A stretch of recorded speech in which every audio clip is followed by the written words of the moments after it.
Assalamualaikum warahmatullahi wabarakatuh. Perkenalkan, nama saya Winda Ariska dari kelas S7A. Di sini saya akan membahas tentang COBIT. Sekilas tentang COBIT. COBIT atau Control Objective for Information and Relational Technology. COBIT sendiri dikeluarkan dan disusun oleh IT Governance yang merupakan bagian dari ISAJA, yang dimana ISAJA atau Information System Audit and Control Association pada tahun 1996. Nah, sekarang kita masuk kepada apa itu COBIT. Sebenarnya COBIT itu apa sih? Bagaimana pengertiannya? Bagaimana prosesnya? Siapa penggunanya dan perkembangan COBIT? Yang pertama, pengertian COBIT. Pengertian dari COBIT. COBIT merupakan kerangka panduan tata kelola TI untuk menjembatani antara kebutuhan dan bagaimana teknis pelaksanaan pemenuhan kebutuhan tersebut dalam suatu organisasi. Yang kedua, bagaimana sih proses dari COBIT? COBIT memberikan panduan kerangka kerja yang bisa mengendalikan semua kegiatan organisasi secara detail dan jelas, sehingga dapat membantu memudahkan pengambilan keputusan di level top dalam organisasi. Kita lanjut. Lalu, siapa penggunanya? COBIT sendiri digunakan secara umum oleh mereka yang memiliki tanggung jawab utama dalam alur proses organisasi. Mereka yang organisasinya sangat bergantung pada kualitas, kehandalan, dan penguasaan teknologi informasi. Nah, lalu bagaimana sih perkembangan COBIT itu? Sampai saat ini, COBIT sudah ada 5 versi yang sudah diterbitkan. Versi pertama diterbitkan pada tahun 1996, versi kedua pada tahun 1998, versi ketiga di tahun 2000, dan COBIT 4.0 pada tahun 2005, COBIT 4.1 pada tahun 2007, dan yang terakhir adalah COBIT versi 5 yang rilis baru-baru saja.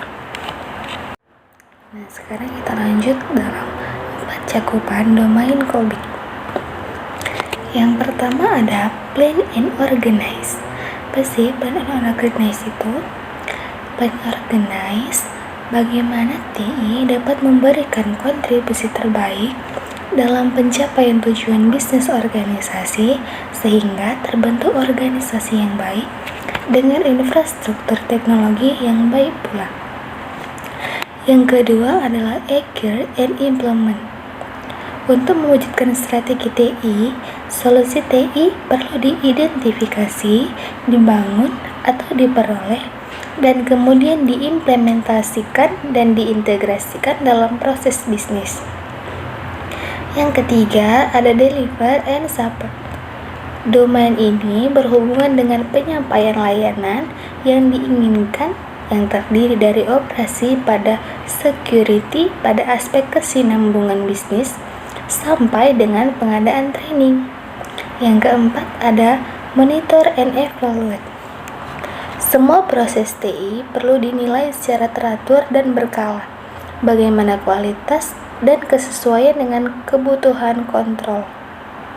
Ini merupakan kerangka COBIT yang terdiri dari 4 cakupan domain yang di atas. Nah, kita jabarkan ya. Dalam Plan and Organize ada menetapkan rencana strategis teknologi informasi, menetapkan arsitektur informasi, menetapkan arah teknologi. Yang keempat, menetapkan organisasi TI dan hubungannya. Yang kelima, mengatur investasi TI. Yang keenam, mengkomunikasikan tujuan dan arahan manajemen. Yang ketujuh, mengelola sumber daya manusia. Yang kedelapan, memastikan kesesuaian dan kebutuhan eksternal. Yang kesembilan, menilai risiko. Yang ke-10 mengatur proyek, dan yang ke-11 mengatur kualitas. Kedua kan ada Acquire and Implement, terdiri dari 6 bagian lagi. Ada identifikasi solusi-solusi otomatisasi. Yang kedua memperoleh dan memelihara perangkat lunak aplikasi. Yang ketiga memperoleh dan memelihara infrastruktur teknologi. Yang keempat mengembangkan dan memelihara prosedur. Yang kelima instalasi dan pengakuan sistem. Dan yang keenam mengatur perubahan. Nah, sekarang dalam Delivery and Support ada 13. Yang pertama menetapkan dan mengatur tingkat pelayanan.